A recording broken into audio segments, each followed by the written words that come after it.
I did. We had some company over and People we excited? watched that, right? What do you think about the I've final? not been a soccer fan. I've not been a soccer fan in the past, but Uh-huh. it was a good game and it was interesting. And Yeah. Yeah. What do you think about the finals? I About thought it the was okay. uh-huh. I just think soccer is, to me, it's a little bit boring. Everybody, not having grown up playing or watching it. Uh-huh. So I compare it to American sports like football, Right. even basketball, hockey. Uh-huh. There's and then I think the one thing that bothers me, and I'm sure many of your audience will resent that I say this, but it's like Mhm. every time you turn around, one of them goes down and they're grabbing their leg and all of that. Yeah. And I'm used to American football where they're like, you know, if you're Yeah. not unconscious, you're all right. Get up and go back to play. Yeah. That if you're not bleeding or bones aren't sticking out or something, you're okay. And Uh-huh. these Yeah. guys, it seems like, somebody touches them and they fall down and That's a part of game. okay. We call it action. So, yeah. Well, to me, it's fake action if you're not really hurt. Oh yeah. Oh yeah. This is one of their skill to do so. That's not action, it's acting. Yeah, acting. Yeah, right. All If right. you're trying to get in the movies or something, that's great, but otherwise, forget about it. Yeah. All right. Let's start our program. Ladies and gentlemen, welcome to Cheyenne's Forum. Today is July 21st. Here's my dear friend Tom. Tom, how are you? I'm fine. How are you? Great, great. Thank you so much, Tom. We're gonna have a lot of very, I think it's very serious, important topic today. And before we start, I'd like to introduce Tom to my audience. And Tom worked in FBI for 30 years, very senior, and he worked as director of FBI assistant director for 5 years, and he's retired now. And again, thank you so much, Tom, to come to the podcast. And Tom, first thing Thank you. first. Yeah, sure. Last Thursday, I think it's really important day of our history. President Trump has revealed that the fact regarding the wreck of 2020 election and clearly identify China or CCP as the main force behind it. So how will U.S.-China relationship unfold from here? What do you think about I that? don't think it'll affect it. That Mhm. we say bad things about China, they say bad things about us, and then they meet and shake hands and take pictures and Mhm. go back to business as usual. So we'll see. We'll see Mhm. what happens. Right. So for like a China or Italy or any other country, if they try to rig or steal the history, the election of any other country, it's a huge issue.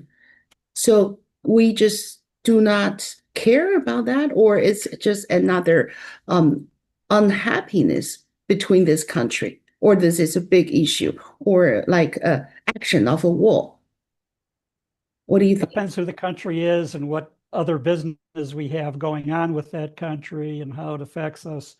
Right now, as President Trump talks about this now being the new golden age of America and all of that, a lot of that has to do with the commerce that we are doing with other countries, to include China. And Mm-hmm.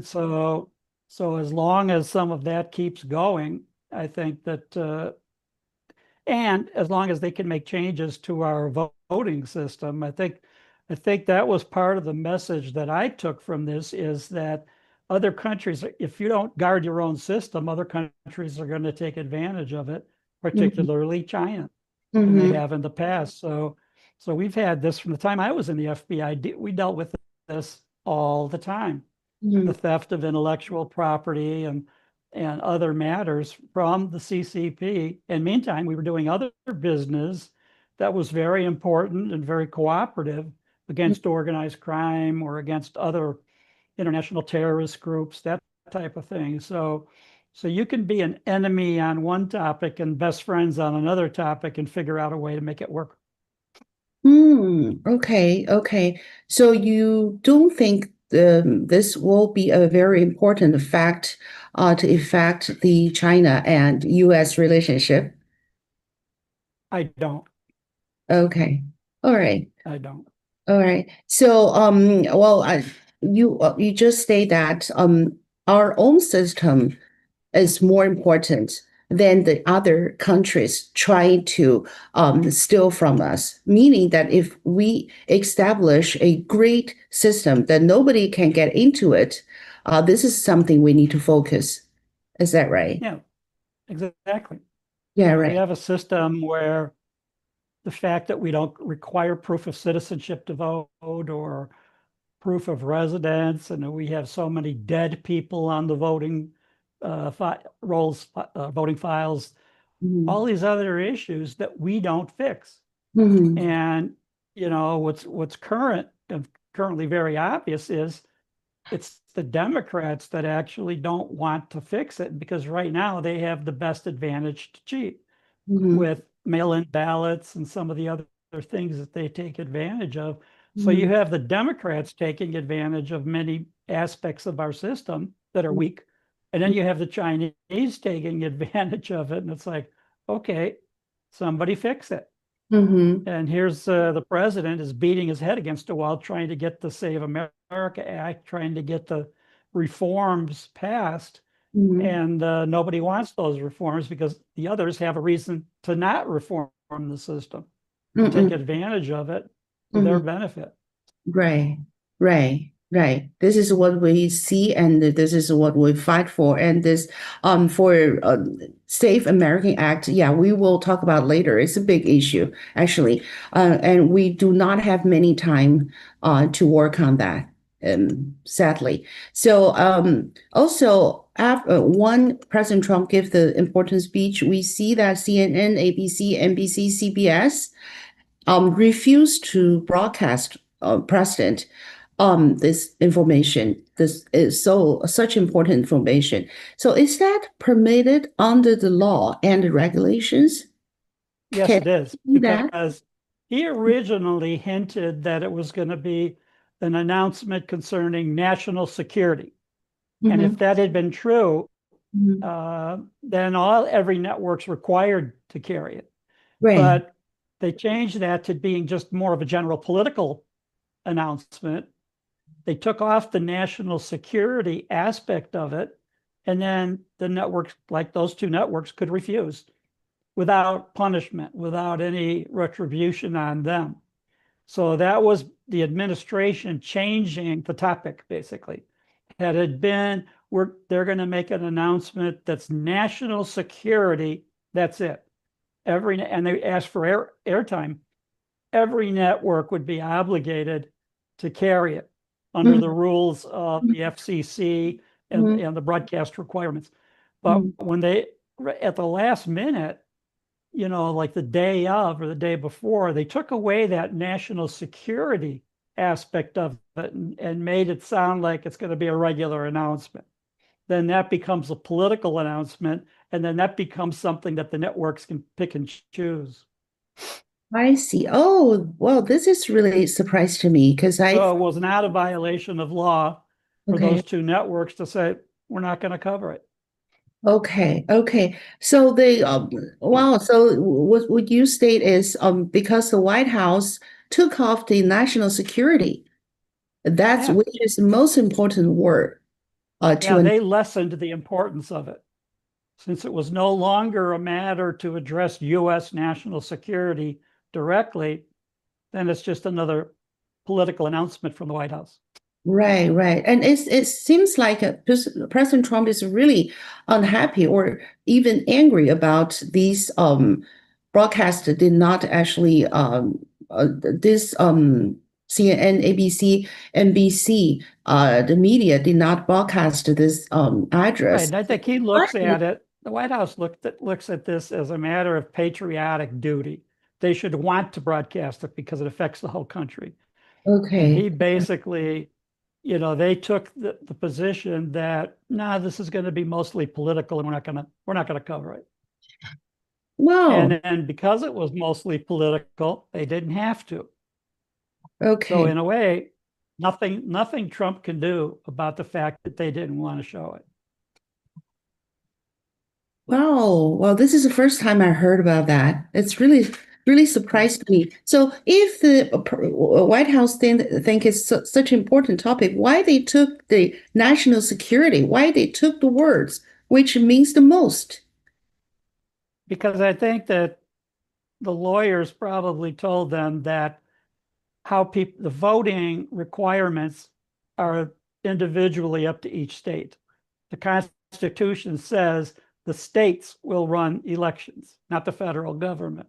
Mm-hmm. So at that point, if one state or another wants to have mail-in ballots or voting for 20 days after election day or that type of thing, that those are internal regulations created by the state, which is within their authority. And therefore, the president to say he doesn't like it, well, that's fine. But that's not a matter of national security if the 50 states do it the way they've always done it. Mm-hmm. Right. So, I remember, Tom, at the speech, President Trump mentioned that we have 220 million personal information was stolen by China. So, is this considered national security, or this is not a big issue? Well, it would be a big issue if they want to pursue trying to catch people and prosecute people that were involved in the theft of that data. But they didn't really bring that up in any great detail at that time. So I think that, they didn't really raise enough of the issues to say, okay, this is a violation of national security. So, for your opinion, do you think any country that stole 220 billion personal information, it is very important issue, or this is a national security issue? What do you think of Well, it's a violation of our legal system and it's hacking, and we've had this before. it? What are they going to do about it, and who are they going to go after, and who actually was involved in it? So if he was to announce, okay, we're conducting a national security investigation into this issue for this matter, but he Mhm. didn't really set it up as a true, completely national security matter. I see. Okay. So it sounds like it should be a very serious issue, but his legal consultant maybe did not give him a proper advice, legal advice, right? Not proper, but just that they looked at this like, okay, if he wants to pursue that, then you have the Democratic judges that are going to go against it, and they'll have all kinds of a legal battle with that. Mm-hmm. So so we'll see. I think the main issue is he was trying to use that as an example to support passing the Save America Act, Mm-hmm. and most people took it in stride, like, yeah, so what? Mm-hmm. Mm-hmm. Well, Tom, there is phenomena that I feel that on for a 2020 election, there are some foreign facts or foreign force try to steal the election, try to put someone they like on into White House. There are inside here, U.S. We have Democrats. They want their candidates into White House.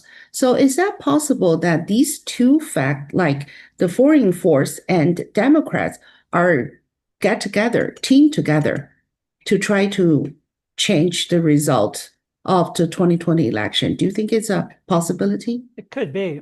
To me, the Mhm. disappointment that I had in the speech Okay. was that what I think should have happened, and this is again my law enforcement background, Mhm. people violated the law. He should have had a speech where he said, and you could see people in handcuffs being led to the courthouse, that Mhm. we have arrested the X number of people in the various states, the Mhm. five main states he was talking about. They're Mhm. under arrest and they're going to be prosecuted for violating the laws in the US or in their states. Mhm. Mhm. And that, so there were a number of ways he could have done that. where people were already in custody, people were already being prosecuted, Right. instead of saying these laws were violated. Well, a lot of laws are violated. So what? What'd you do about it? What are you going to do about it? What's the result of that? If you're investigating this and want to make a speech about how bad this is, okay, prove it. Put the bad people in custody and prosecute them. And to me, that was the letdown. When everything was done, then so what? Right. I What agree. happened? I agree. There are so many people asking, where's the rest? Why these people are still out? Why these people are not in jail right now? So why? Exactly. Why? Because our legal system was broken, or because Trump has no Well, the intention? thing is, federal prosecution in the Department of Justice is under the executive branch of the U.S. government, Right. which President Trump is the head of. Right. So he could have already directed the Department of Justice to pursue these cases, Right. go after the individuals that did this and prosecute. Mm-hmm. It seems like But it we did. didn't even hear there will be prosecutions. We just heard, yeah, these guys did bad stuff. Okay, so what?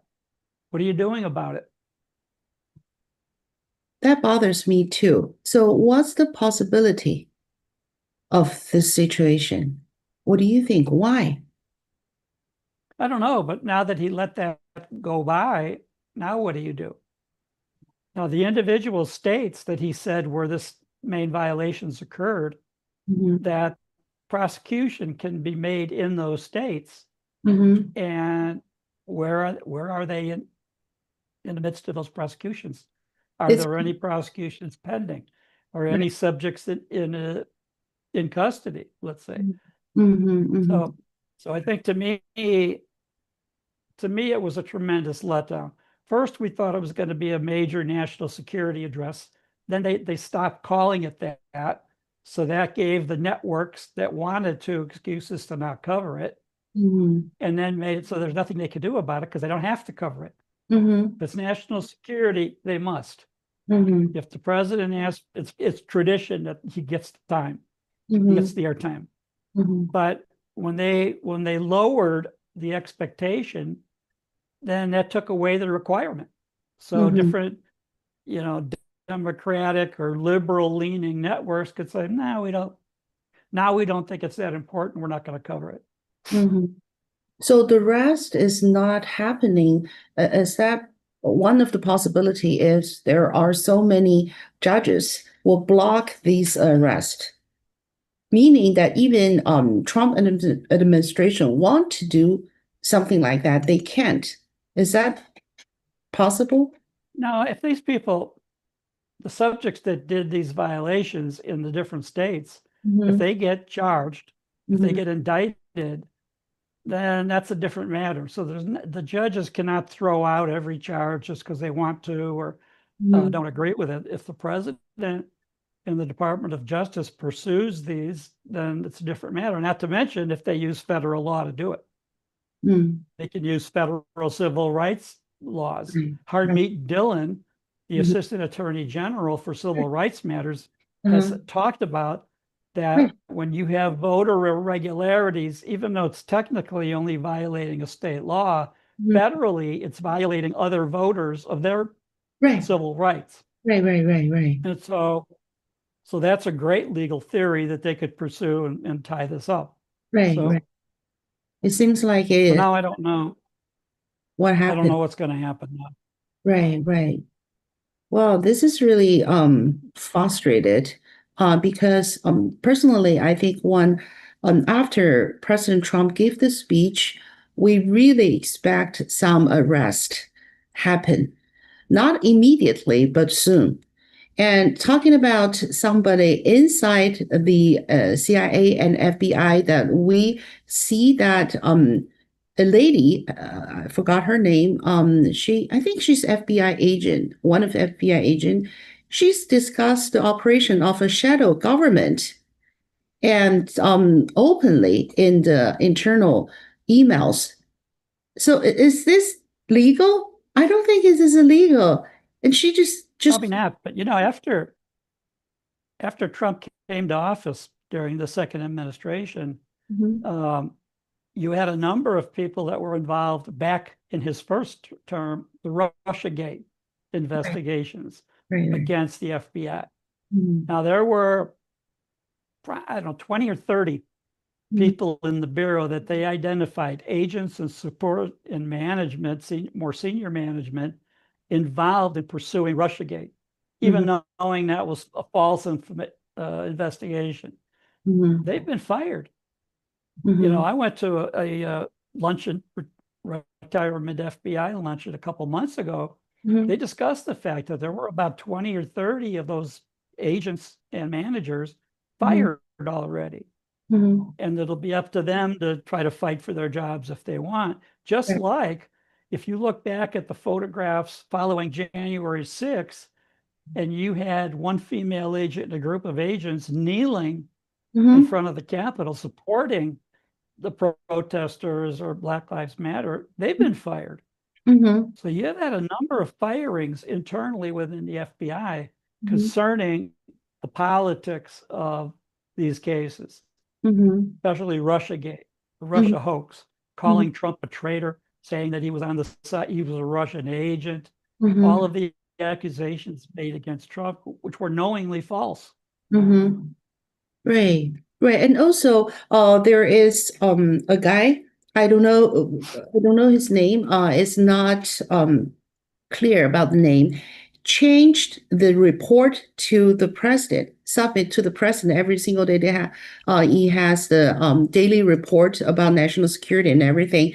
They changed the words about the threat from China, so reduce the fact that the China actually has has a big threat to 2020 election. So these Yeah, the kind of. threat report that goes to the White House, uh, it's a series of numbered reports, like about 30 of them, Mhm. and they're numbered by the person that's going to receive it. Mhm. And it's created by the CIA every morning. So Mhm. that gets printed about 5 or 6 in the morning. It's Right. the presidential daily brief. Right, right, right. And that brief is numbered, and it goes to key officials Uh-huh. in the government Right. by number, including the Mhm. president. I was on that numbered list when I Mhm. was running Sure. international operations and international organized crime for the FBI. And Mhm. what that enables them to do is every one of those is not worded exactly the same. So if one of the individuals, if I was to take my report and give Mhm. it to a reporter Mhm. or leak it, Mhm. and by key parts of that report have altered wording, and if they see the wording, the analyst can say, oh, that report went to Tom Fuentes by number. Mhm. Mhm. So we know that when that wording leaked out, it was his report that was leaked. Mhm. And that's how they do that with key documents that get circulated. They're slightly different depending who's going to receive it. And that Mhm. where if that person, because they're all top secret. So if Mhm. whoever receives it leaks it, they could tell who leaked it. Okay. So, well, thank you for sharing this information. But so they have the right to change the words, basically, right? Their report. They can put out whatever they want in the report. Hmm. But on the report So the itself, report is created by analysts at the CIA right, and right, then disseminated to the other agencies and then right. key executives within several agencies. Right, right. So, yeah, I understand this part, but for the report itself to the president, can anyone change the words without permission? It's already changed by the CIA. The CIA is giving the report that's going to the president its own special wording. So Mm-hmm. it's not necessarily they're going to accuse the president of leaking it, but he has key staff members in his office that'll also see it. Mm-hmm. Mm-hmm. So, meaning that President Trump and his administration right now have a conclusion that China or CCP has actually invade the 2020 election, but CIA and FBI at that time don't think so. Is that correct? No, I think what Trump is saying that they did think so. They knew this was going on and covered it up. They Mm-hmm. knew that the Russia Gate was a hoax created by certain individuals within the FBI, within the Department of Justice, key officials Mm-hmm. that created that hoax that Russia was a Russian spy. And Mm-hmm. so those people have now been fired. Right. So what do you think of what's going to happen to Christopher Wray after these reveals? I don't know. We'll see. We'll see if they want, because Wray and Comey could both be prosecuted. Right, I right. personally, my personal opinion, they Mhm. should be. Right. Long time ago. Both of them. They Yeah. both should be. Well, right now, prosecute them. Right. And also the lady, I forgot her name, worked director of CIA at that time. What's her name? I don't remember. Yes. Start with H, I forgot. So we'll see what's gonna happen next. And also you just like you mentioned at the beginning of our podcast that the Safe American Act is so important. What do you think about the chance they're gonna pass this as a law? Well, I think the chances get better over time with more of this evidence coming out of the violations that were done. And Hmm. I think that in spite of how many Democrats hate Trump or Republicans, even Republican rhinos hate him, I think at some point it's going to be overwhelming and they're going to, I think, have to pass this. Hmm. And what's your opinion of the voting machine, like a Dominion, like the other voting machine? Do you They've think? known, oh, that's been a scandal. They've known for a long time how Mhm. easily those machines can be manipulated, can be Right, hacked, right. false information putting in the machines. Mhm. Interestingly, in the 19 uh, early 80s, let's say, when I was an agent in Chicago, Mhm. it was like a standing joke Mhm. that when they turned on the machine, the Democrats turned on the machines in Cook County, they already had thousands of votes on the machine. At the moment they turned them on at 6 a.m., they already had thousands of votes put on there pro-Democrat. Mhm. And that's what they used those machines to manipulate those machines to help at that time elect President Kennedy.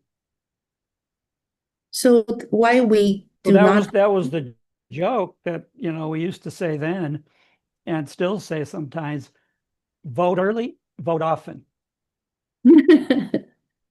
That's what they have So done for years. that's what they did. They turned those machines on and already people had voted for Kennedy and Hmm. not Nixon. Hmm. So people just don't care.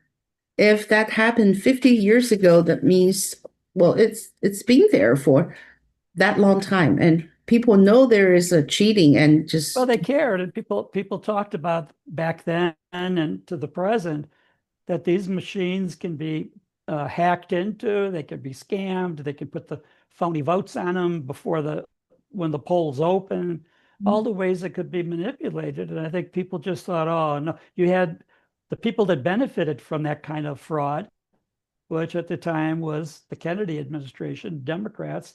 Mhm. Oh no, that's a rumor. They can't be hacked. That's false. So you've had this back and forth ever since Mhm. that, oh, those machines are great. They're hack proof.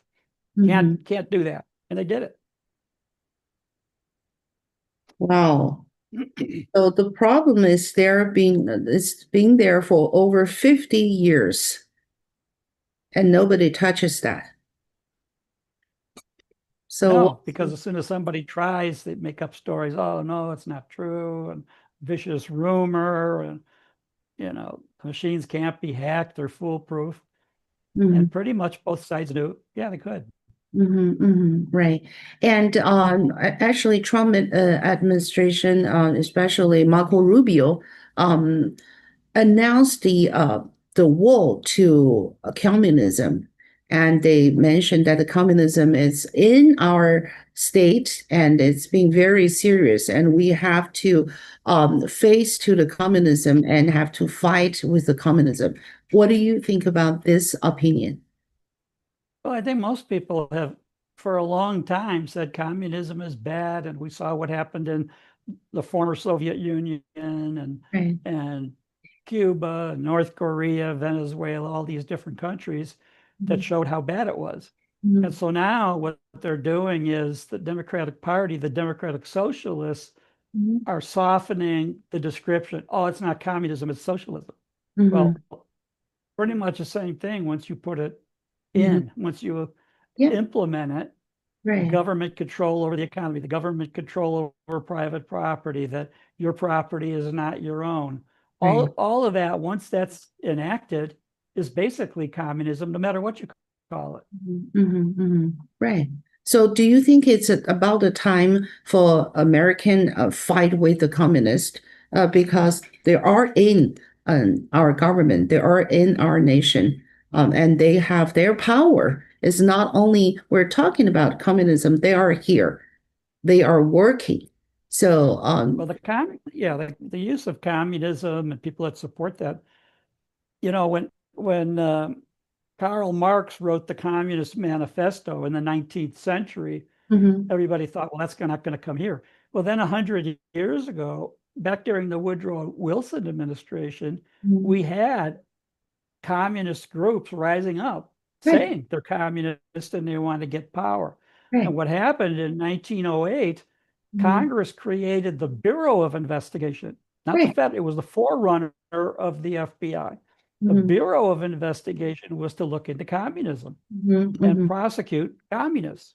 mhm, And at that time, and then what happened in the 1920s and 30s, mhm, you had the gangsters starting to commit violent acts. So in the beginning, the FBI, when it mhm, was just the Bureau of Investigation, was an mhm, investigative agency looking into communists, the mhm, individuals that want to practice communism. mhm, And they didn't take on the gangs. The FBI did not carry guns. They did mhm, not conduct criminal investigations other than the crimes of espionage mhm, and crimes that supported communism.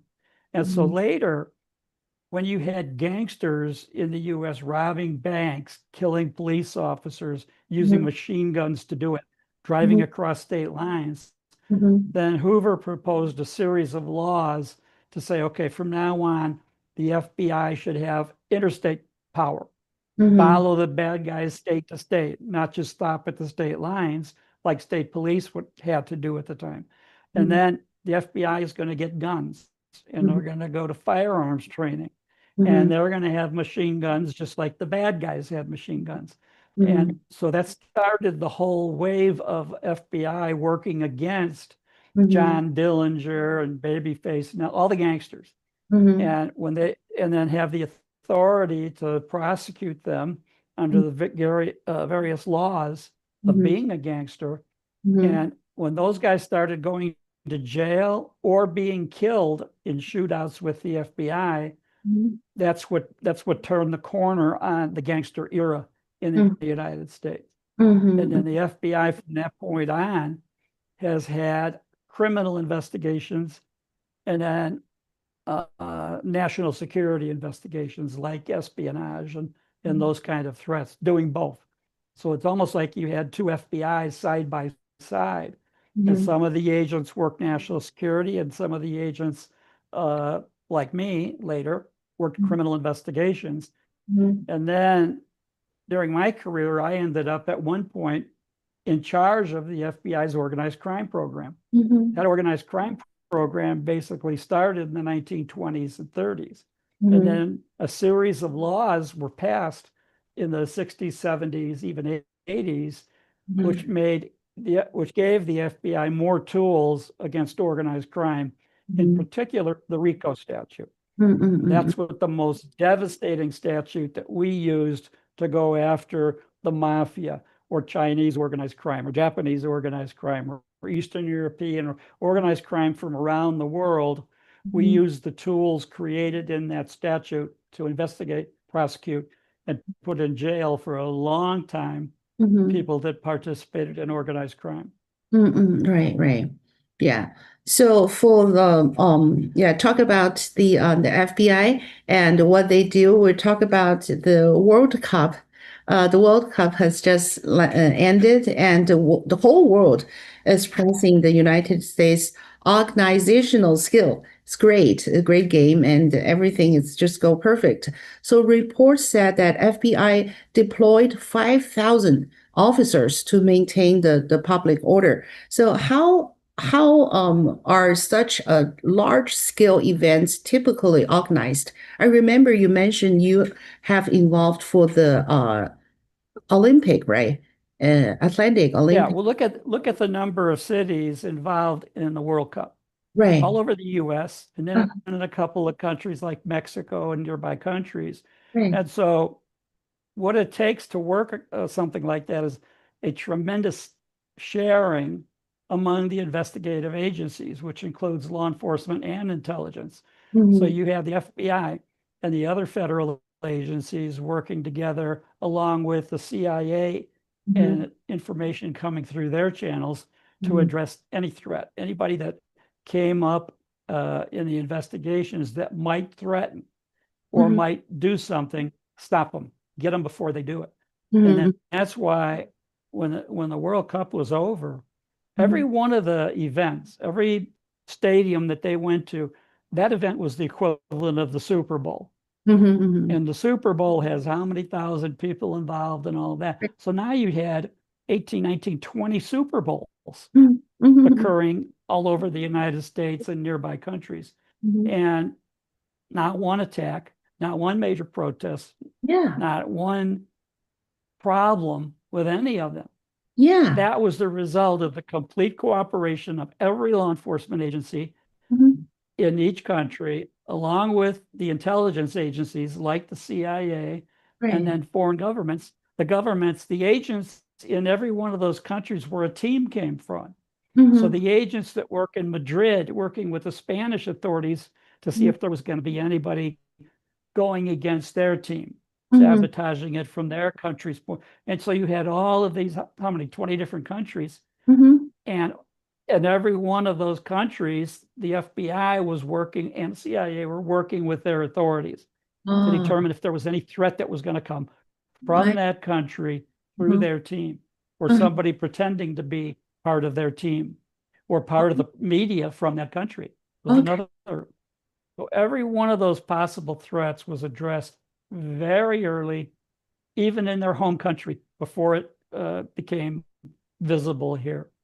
Oh, this is a huge job No, of. having been involved in these large scale Mhm, international events like that, right. there's an amazing amount of cooperation. The meetings that you have, the discussions you have, the sharing Mhm, of information from all over the world right. uh, is just unbelievable. And it's very heartwarming, let's say, or whatever, to be involved in that, to be part of that operation, Uh-huh. and to be one of the senior bosses Mhm. from each of the countries that work together side by side. Mm-hmm. Wow, what an experience.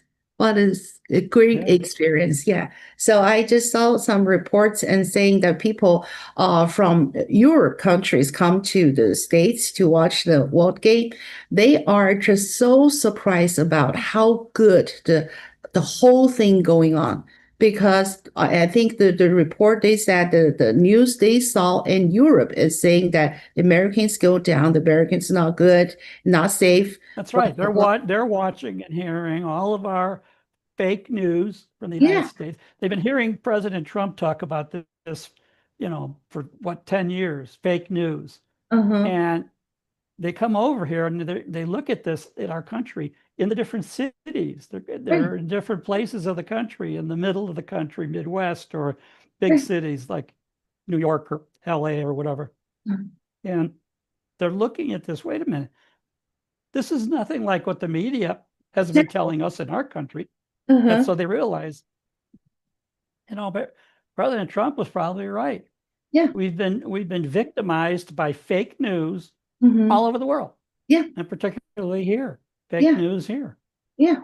Yeah. The visit, I saw the number of the visit of the World Cup is 6.5 million people within a month. So this is huge. So proud Yeah, of FBI and CIA, these great agents, and they're hardworking. It's yeah, good me too. to Very see. proud. Good to see. Yeah. And also, the last question is about Iran. There have been report some reports that Iran has moved its nuclear facilities into a deeper into the mountains. So, in your view, Tom, do you think does United States have the capacity to completely destroy the Iran's facilities, nuclear facilities, no matter where they put these facilities? I think so. I think we have that, and especially the new mountain that they're supposedly putting this stuff in and all of Very that. good. That the problem is that the equipment that they need in the mountain Mhm. has to come from outside the mountain. So Yeah. whether it's coming by train Mhm. or truck or Mhm. however they're getting Mhm. it there, and it goes through the opening or the doorway, Mhm. and eventually it might end up 300 feet underground, but it's got to Mhm. come in from the ground, Mhm. above the ground. And so the more information we get about that, the more we can take them out, and we Mhm. will take them out. And I Mhm. think what President Trump is really tired of is negotiating a deal that they immediately break the next day Mhm. or Mhm. 2 days later, completely break it. And Mhm. he's saying, wait a minute, how can you have diplomacy if they don't abide by the agreement? So they Mhm. make an agreement with us. Okay, we're going to share everything, or okay, we're going to stop doing such and such, or we're going to stop attacking ships in the Strait of Hormuz or in the various oceans. And they do it anyway. Mhm. And I think and then Trump keeps saying, has been keep saying over and over again, well, we're going to stop it. If you keep doing that, we're going to come, we're going to do this, and we're going to do that. And think I, I think I talked about this once before on this podcast of yeah, one of my aunts, my godmother, Mhm. who had a teenage son who was Right. always in trouble, Right. always doing bad stuff. And she Mhm. would always, in front of us, the cousins, she would scream at him, baby, if you don't stop that, I'm going to beat you within an inch of your life. I Uh-huh. heard that Many, many. 500 times, never Uh-huh. touched him. Uh-huh. And I think eventually he died in a car accident. Oh, But sorry. we kept hearing the same threat. I'm going to get you. And I think that this is frustrating a lot of the American people when Mhm. he keeps telling Iran, we've got this great deal we've just made, and if you break it, we're going to punish you. And then Mhm. they break it. Well, we're Mhm. going to negotiate again. If you Mhm. break that deal, we're going to punish you. And then they Mhm. break that deal. Mhm. So I think that Trump may be starting to realize if he's not getting frustrated, the American people are Right. very frustrated. If Mhm. you're gonna, one of the things you learned, and I learned years ago, don't bluff.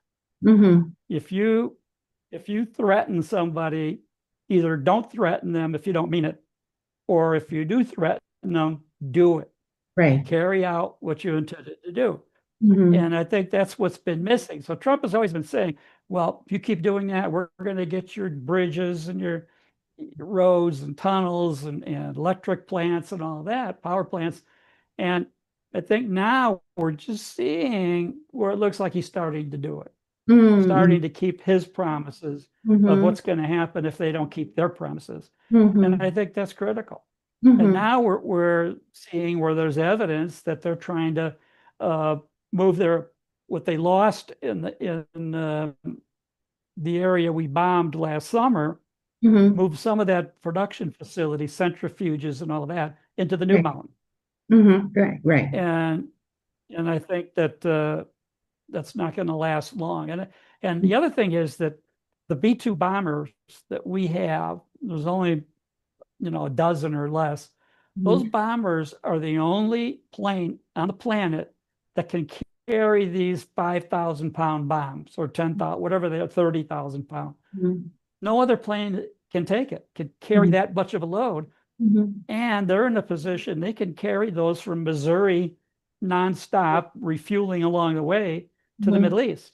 Mhm. And nobody can stop that. And the Mhm. bomb has been engineered that it can go through reinforced concrete and granite and all of that. So now Mhm. they've got it where the fuse is delayed, where the bomb is able to penetrate these very hard rock areas. So Mhm. they drop it and it goes into the ground, but it doesn't explode yet. And it Mhm. keeps going and going and going. And then when it gets so deep, 300 feet, whatever number of feet, then it blows up and it collapses the whole mountain on top of that Mhm. construction site. Mhm. So now supposedly they're doing that again in a different mountain. Mhm. And it takes a long time to be able to get everything you need underground Right. to Right. work, to make the centrifuges, and they need ventilation and need waste disposal. They need to be able to safely get the equipment in that mountain and Mhm. then down in the mountain that Mhm. they need. And Mhm. we're in a position to with our satellites to bomb the entryways and bomb all the way through Mhm. to make that site Mhm. unusable, basically. Right, right. So this is something that we expect to see that at this time, President Trump had made his mind will just go completely destroyed. That's it. We No think more. we think so. Yeah, we think No, so. We we hope think so. so. Yeah, we hope so. And also, the last question: do you really believe that Iran has the capacity to to do everything they're doing right now? My question is, who is behind Iran? I don't think they can do it by They've been themselves. doing it. They have very sophisticated scientists. They do get help from China, Russia, North Korea, Mhm. but so far they're pretty much able to do this without all of that help, to do it on their own. Wow. So then that means they're powerful if they can. Yeah, they are. That's why we're still playing cat and mouse with them all these months later. Okay. So, Even though so they we'll cut see. So even though they do not have the help from outside, just like you mentioned, China or Russia, they can do it by themselves. They can. They're getting help from the outside, but not a tremendous amount. They don't have all of these Chinese scientists coming in to help them, or Chinese construction facilities, or create these bombs in another part of, let's say, China, and then send them in by truck or railroad or any of that. They don't Mhm. have that. They need to manufacture it. Now, these underground facilities where they're making these, where the centrifuges have been, where they're enriching uranium, they've been building that for decades. This isn't something they just threw together in the last couple of years. So Mhm. that's where the problem is, that these have long been put in Mhm. place for a long time. Mhm. And theoretically, if we drop these huge bombs on there and destroy that Mhm. manufacturing construction capability, they Mhm. can't just put that back together in a short couple of Mhm. months or years. It takes a Mhm. long time. And to Mhm. get all of the material in the mountain, they've got Mhm. to go by road. They've got to go by railroad. Mhm. So that's where, and we're monitoring that from the satellites. Mhm. Mhm. Well, okay, we'll see how we're doing in Iran, and hopefully this can be done within month or maybe weeks. We'll see. Yeah. Could be days. If we commit to it, it Uh-huh. depends. Mm-hmm. Depends on how much firepower we want to commit to doing this. Right, right. Oh, also one thing I'm just thinking that I think the Homeland Security or the other agent just announced that they consider to give the limit time of the F student visa and J visa, visitor scholarship visa. Right now, the visa is like as long as you are study at the college, you have the I-20 form, and you can stay here for as long as you want. And right now, they add the limitation about 4 years. You only can have the F1 student visa for 4 years. This is actually huge, especially to China and India, because we have the Well, most. Congress controls that. Congress has created the situation going back many years, even when I was still in the FBI 20 years ago, Right, where they allowed 300,000 Chinese to come right, in on those visas and right, study. And right. then what happened is that they were allowed from all over the world, the students that came in, Mhm. They were allowed to spend a couple of years past graduation to look for a job in the US. Right. Then after 9/11, Congress restricted that and said, no, no, you have to have a job right away. And so the result of that was that Chinese students and other students went to China. They created Intel and the other tech community agencies instead of having their research and development in the United States, where these students would stay and Mhm. participate in that. Mhm. When they cut the students off, then Intel and Microsoft and these other agencies opened Intel centers in Beijing. Mhm. And Mhm. then these students could go home Mhm. and go to work in those facilities. Right. Now, what's very interesting is at the time when I was dealing with the Chinese on intellectual property, they were Mhm. stealing our technology Mhm. a lot. Mhm. And I'd meet with CCP officials in Beijing, and I'd say, okay, you're stealing this, you're stealing that. Oh no, we're not touching it. And then we'd say, yes, you are, and we want your help. And sometimes they'd help, sometimes not. And then later, when all these students went back to China and they were making this intellectual property in China, organized crime groups still went in there and were stealing it. And then the Chinese government, and I remember meeting with their ministers, say, you've got to help us. They're stealing the intellectual property from us. Okay, we'll help each other. We'll make a deal. And we did. We worked together great after Mhm. that. But Mhm. that wouldn't have happened if our Congress didn't restrict the student visas and not have them be, 10 years long or whatever. So it looks like this is a right move for limited the student visa, how long they can stay in the States. Yeah, Okay. I think. Yeah. So, But but that's what happened is at the time when it was restricted, they went back to their home countries Mhm. and then went to work at these Intel centers Mhm. and helped China, helped the CCP. Right. Right. Well, we'll see. So many things happened for next week. I think in Iran we maybe see some new good news. We'll see that because we're right now is keep attack Iran on the full capacity.